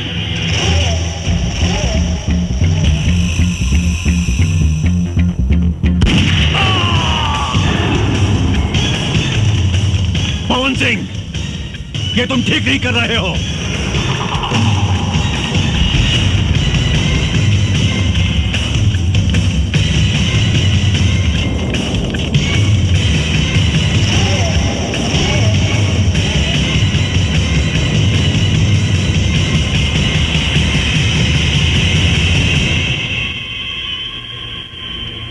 एसपी पवन साहब, आप ही लखिया हैं? हाँ, हम ही हैं लखिया। पर हमरा पर गोली चलावे से पहले अपना आत्मा से पूछ ली सभे कि जकरा पर वो असम्बली गोली चलावे जा रहल बानी ओका सचमुच के एक मुजरिम लखिया हो या वर्दी के इज्जत रखे वाला एसपी पवन सिंह। अगर मेरी बर्बादियों में ही तुम सबकी खुशी, तो एक ठोकर मार मुझे बर्बाद कर जा।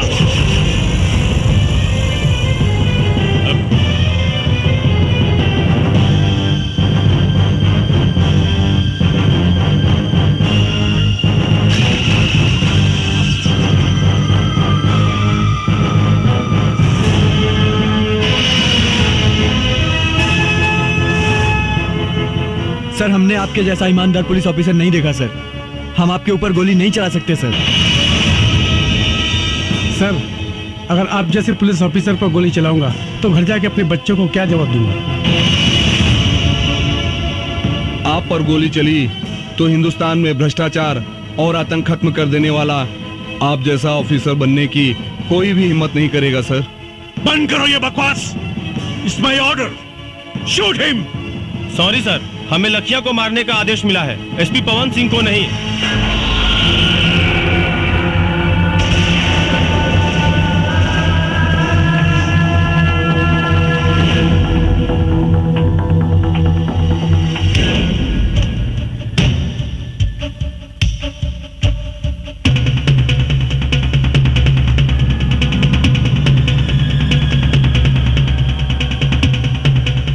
चाही तो एक साथ सारा मैगजीन तुम्हारा खोपड़ी में डाल दी।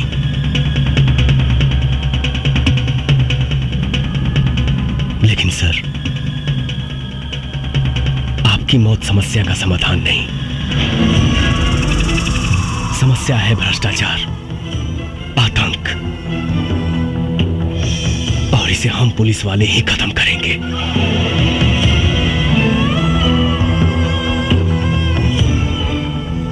सर, पुलिस की इज्जत को मत मिटाइए, वरना लोगों का पुलिस पर जो बचा खुचा विश्वास है वो भी खत्म हो जाएगा।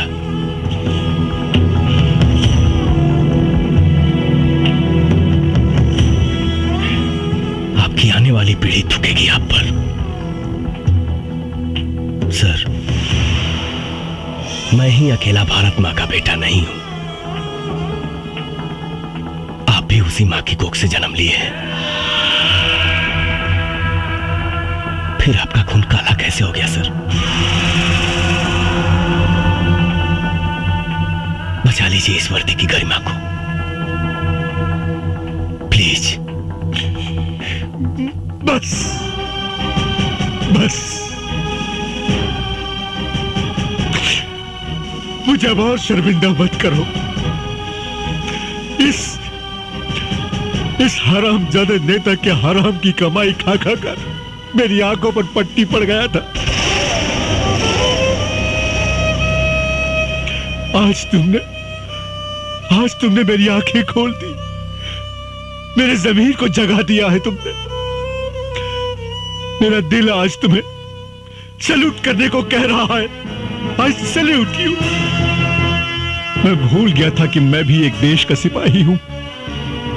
ऐसे भ्रष्ट नेता जो देश को खा खा कर बर्बाद कर रहे हैं, आखिर नुकसान तो हमारा ही है ना।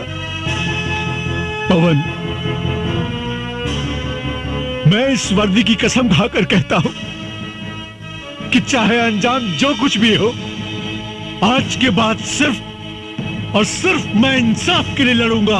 वाह वाह वाह वाह, आपस में बड़ा भाईचारा फूट रहा बा। ए डीआईजी, ई मत भूल, तोर औकात एक होमगार्ड के भी ना रहल। तोरा के डीआईजी हम बनौली हम। अगर हम तोरा के बना सकीला ना तो तोरा के मिटा भी सकीला। हमारा से गद्दारी तोरा के बहुत भारी पड़ी।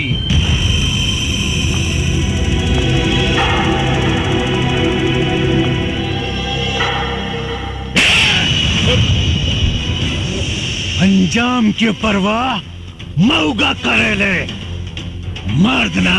ए डीआईजी, ए साला, अरे तू अपने आप के मर्द कब से हो गए ले रे? जब से तोहरे जैसन मऊगा के साथ छूटल, अब मर्द के साथ मिलल।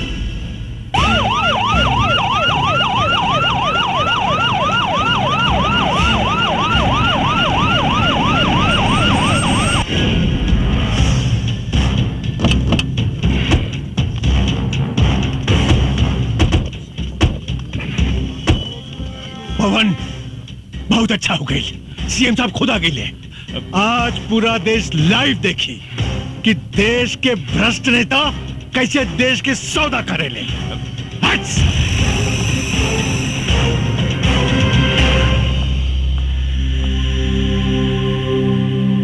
ये क्या हो रहा है डीआईजी? भोला यादव सुरक्षित तो हैं? जी सर, भोला यादव बिल्कुल सुरक्षित है, लेकिन लखिया ने उन्हें अपने कब्जे में ले लिया है। और एक बात सर, जिसे सुनकर आप सब लोगों को आश्चर्य होगा, लखिया और कोई नहीं, एसपी पवन सिंह ही है। क्या बकवास कर रहे हो?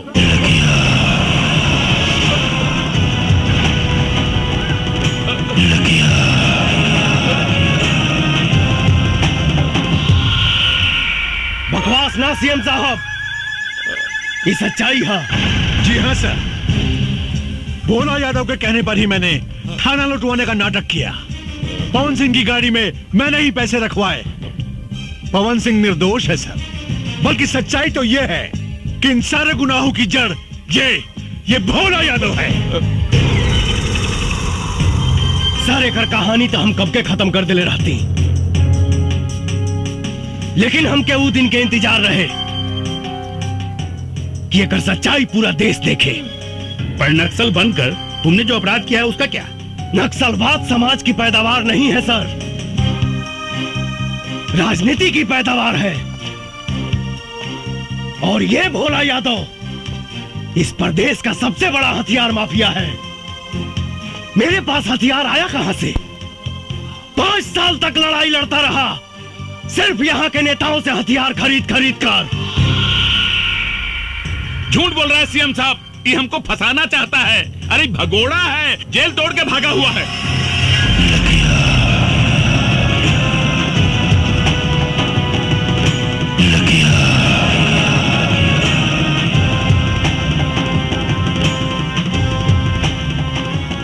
पूरा झूठ और सच के फैसला था अभी।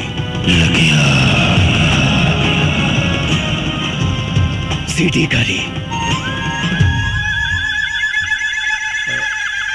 लो रामायण। पवन, तुम अपने आप को कानून के हवाले कर दो और भोला यादव को छोड़ दो। मैं तुम्हें पूरा विश्वास दिलाता हूं, कानून तुम्हारे साथ इंसाफ जरूर करेगा। कानून भोला यादव के घर में झाड़ू लगावेला सर। कानून का सजा दे ये कि जिस भोला यादव की आप बात कर रहे हैं, आज से 25 साल पहले चाय की दुकान पे चाय बनाता था। एक हत्या के जुर्म में अंदर गया, बाहर आते ही प्रधान बना, ब्लॉक प्रमुख बना, विधायक बना और देखते ही देखते सांसद बन गया। कौन जानता है, हो सकता है कल को सीएम बने, परसों प्रधानमंत्री। क्या इस देश को हत्यारे चलाएंगे सर? सरकार ने इसको 1 लाख की सैलरी और 1 बंगला दिया है, लेकिन इसके पास 500 करोड़ की प्रॉपर्टी कहां से आई, किसी ने जानने की कोशिश की? नहीं। क्यों? सर, सच्चाई तो यह है कि इस देश को खतरा पाकिस्तान से नहीं, इस देश को खतरा चीन और जापान से नहीं, इस देश को खतरा है तो सिर्फ और सिर्फ यहाँ के नेताओं से है।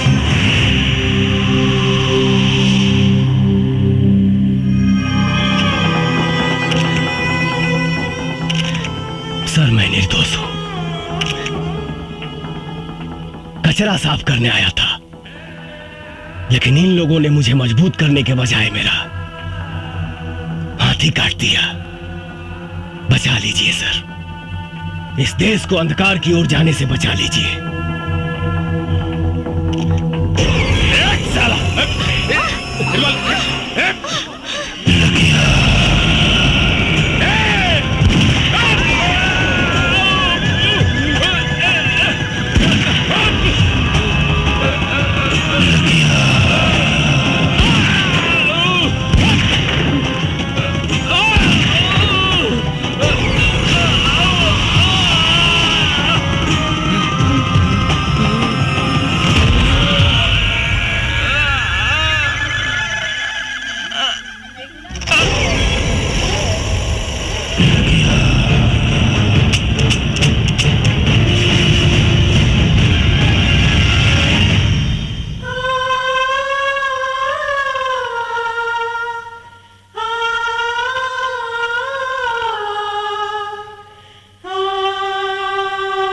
एसपी पवन सिंह ने वर्दी न पहनकर भी वर्दी वाला काम किया है।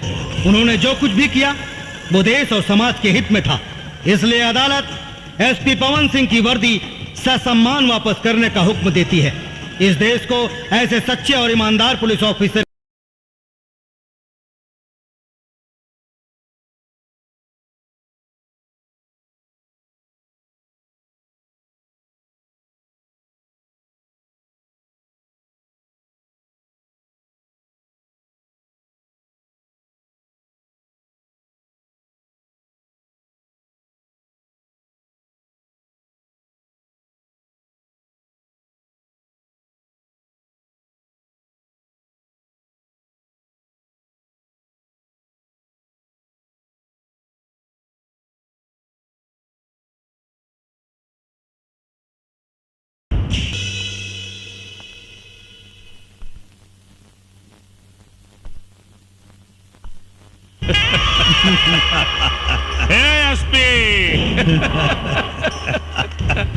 हो गई तो हर गर्मी शांत। कुछ भी होके के चाहत रहल, लेकिन तोरा हमारा मुन्ना पर हाथ ना उठावे के चाहत रहल। तू हमारा मुन्ना के कोर्ट में ले जाए के सपना देखत रहले? हाँ, सपना तो सच हो गई। अब कोर्ट में मुन्ना ना, तू जाइबे, तू और कटघरा में भी तू ही खड़ा रहबे। डीआईजी साहब देखली ना, एसपी पवन सिंह के हीरो से जीरो बना देली। चुप! अरे साला तोर गर्मी तो हम ठंडा करब हम। तू चिंता मत कर, कल जब तू कोर्ट से छुटबे ना तो जेल में ना पहुंचबे। जवन जनता तोरा के भगवान मानत रहल ना, वह जनता तोरी जान के दुश्मन बनी। हे एसपी, अब तोर मौत भीड़ में होके भीड़ में। जानता रे काहे से कि वो भीड़ में हमरा अपना आदमी रहेंगे, जवन तोरा काम तमाम करी है। चली डीआईजी साहब, चली रहुआ, चली। डीआईजी साहब, ये वर्दी के कलंकित मत करी, नहीं तो पुलिस और दलाल में कोनो अंतर ना रह जाए। साला देशद्रोही। दरोगा जी सर, ड्यूटी मुस्तैदी से होवे के चाहिए। हाँ। और कोनो कीमत पर दरवाजा ना खोले के चाहिए, बुझला? हाँ।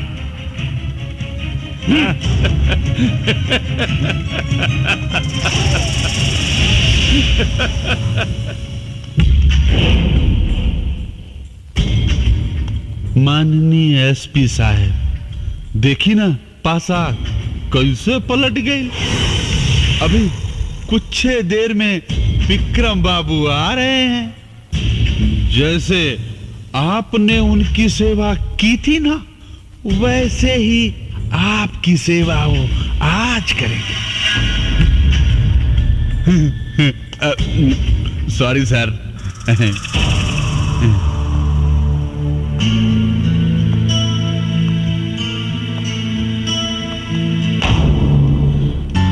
साहब,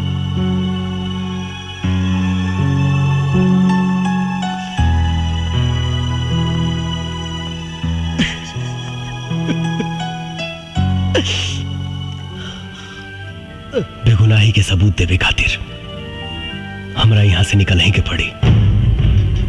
रामायण, कसम हमके निकाल यहाँ से, न तो ये साला हमके खत्म कर दिए सन। साहब आप चिंता मत करिए साहब, अल्लाह चाहिए तो दुर्गा माई सब ठीक कर दिए साहब।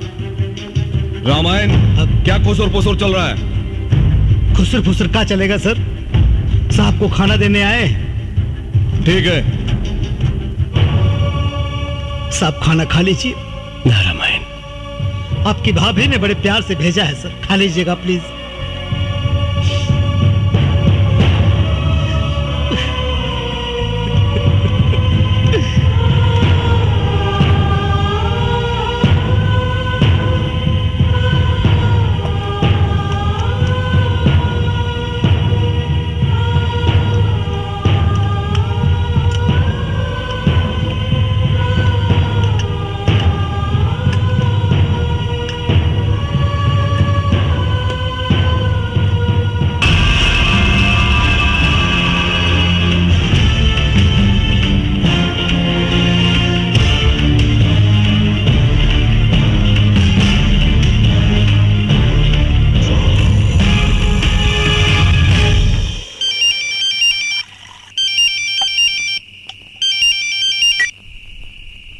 बेटा विक्रम, अरे एसपी मर आ गई का? अरे मार मार के सारे का हाथ गोड़ तोड़ दी है, छोड़िए मत। अरे क्या मारी बाबूजी? अरे क्या क्या मारी? उस साला एसपी तो ताला तोड़ के भागिल बा। भाग गई? हाँ बाबूजी। अरे पीछा कर सारे के, गोली मार दे, बचे के ना चाहिए। हम बढ़िया होता नहीं, हम बढ़िया होता नहीं। हाँ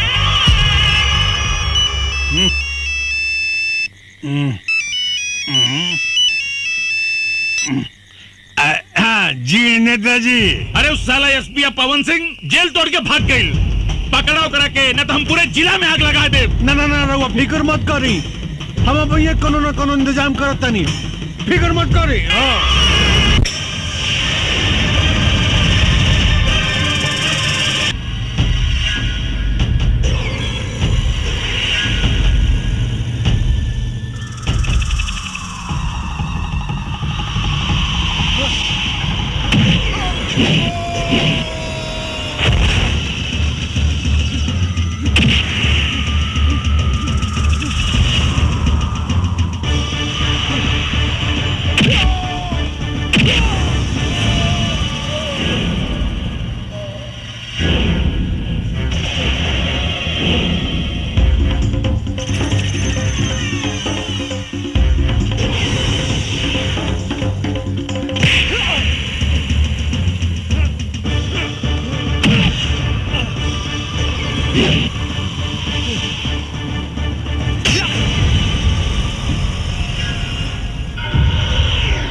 विक्रम विक्रम अरे बेटा विक्रम विक्रम अरे बेटा विक्रम अरे विक्रम के मार देलेस तोरा के बेटा के मार देलेस अरे देख विक्रम कोनो मार देलेस रे अरे विक्रम जे तोरा के मरले मुका सारे के छोड़ब ना जान से मार दे सारे के अरे हमार बेटवा के मार देलेस रे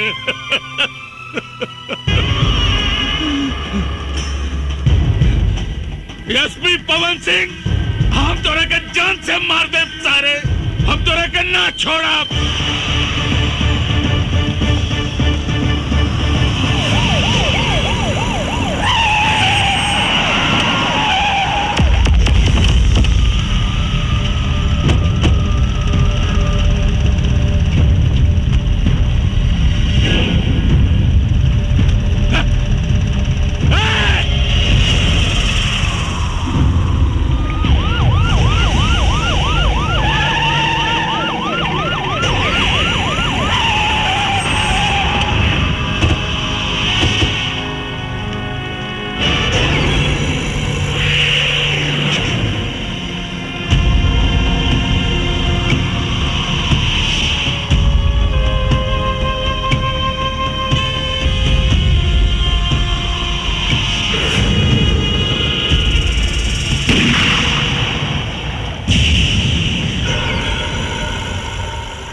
पवन सिंह के पता चलल कि वो कहाँ बाड़े।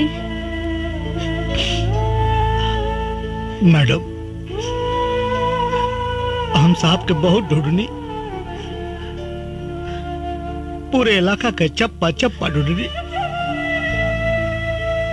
बाकी कुछ पता ना चल कि साहब कहाँ बाड़े।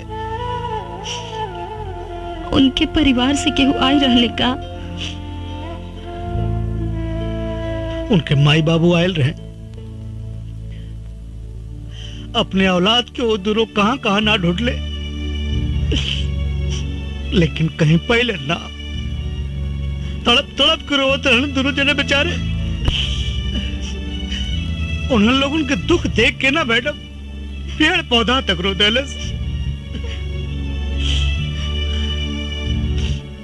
पता था यहां तक चलल है मैडम कि उनके माए बाबू अपने औलाद के गम में रो रो के दुनिया छोड़ डालन।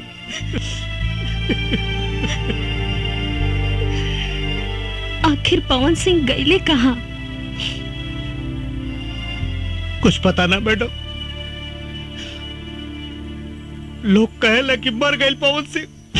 नहीं, मेरा पवन कभी नहीं मर सकता।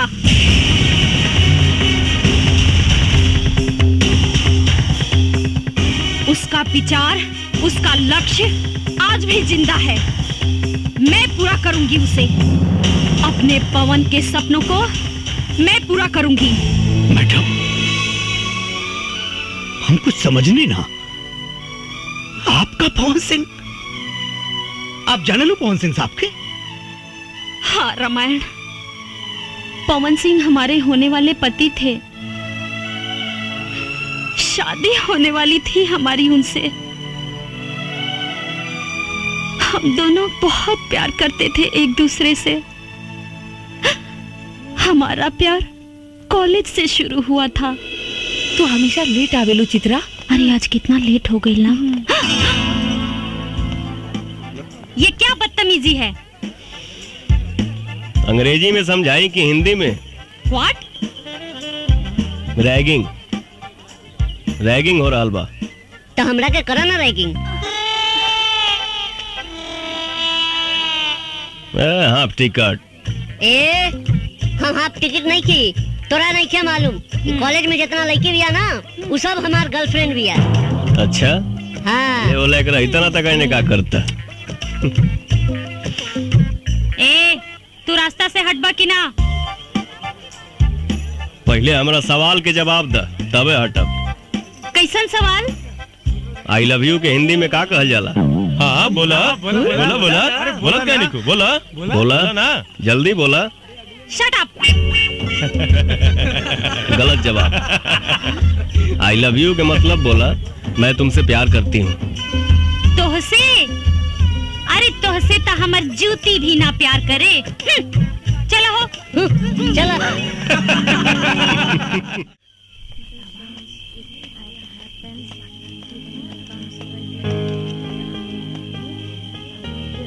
का सोचा तारू चित्रा? वो लड़का के बारे में इतना सोचा तारू तू? एक बात कही छोटू। हाँ बोला। वो लड़का सही मायने में मर्द बा। वो लड़का तोरा कहीं दिल चुरा के तो ना ले गई? हमरो कुछ ऐसे नहीं बुझाता। अब तो लागता कि हमरे के कुछ करे के पड़ी। तू चला हमरा साथे। चला। कहाँ? चला ना, सब बता नहीं। चला।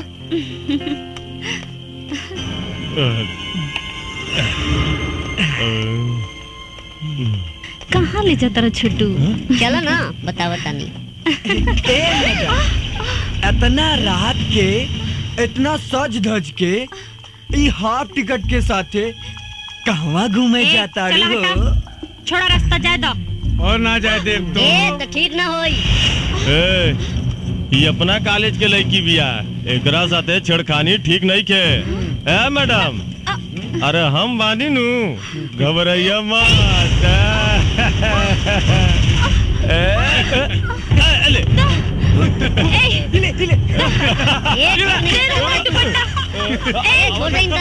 अच्छा ना हुई रे। दुपट्टा दे रे।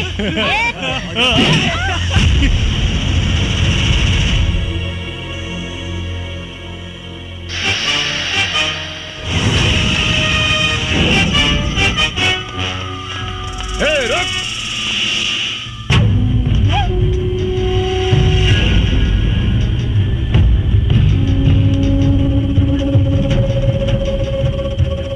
कॉलेज में पढ़ाई करे आइल बड़ा लोग, पढ़ाई करा जा, लड़की बाजी ना।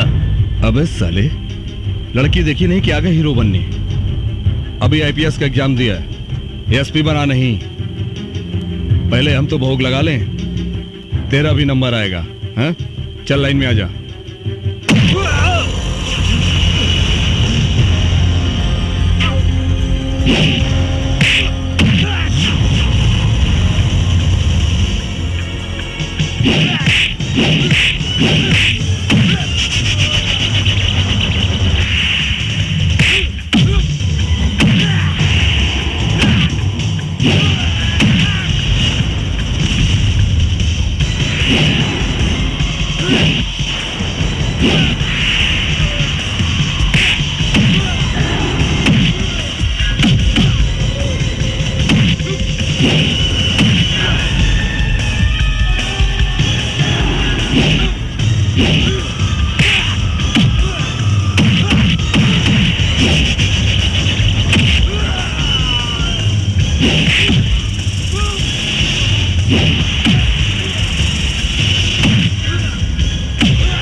अरे भैया, हमको क्षमा कर दो, माफ कर दो।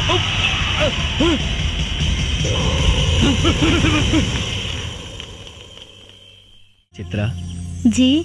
हमार ट्रेनिंग तो पूरा हो गई। अब तू अपन पढ़ाई पूरा करके वकील बन जा। हमरा तोहरा से शादी करे के बा। शादी कैला से पहले बाबूजी से बात करे के पड़ी। अच्छा जी, ठीक बा। बस तोहर पढ़ाई पूरा हो जाए और हम कुछ दिन चार्ज लेके अपन ड्यूटी संभाल ली। ओकरा बाद तो हम तोहरा बाबूजी या माई से हाथ मांगे जरूर आई। मन तो करता कि हम हूँ रउआ साथे चली, लेकिन का करी, समाज के इतना बंधन बा।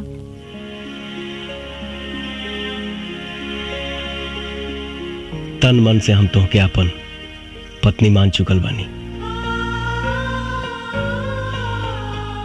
सामाजिक बंधन के तो अंजाम दे वहीं के पड़ी।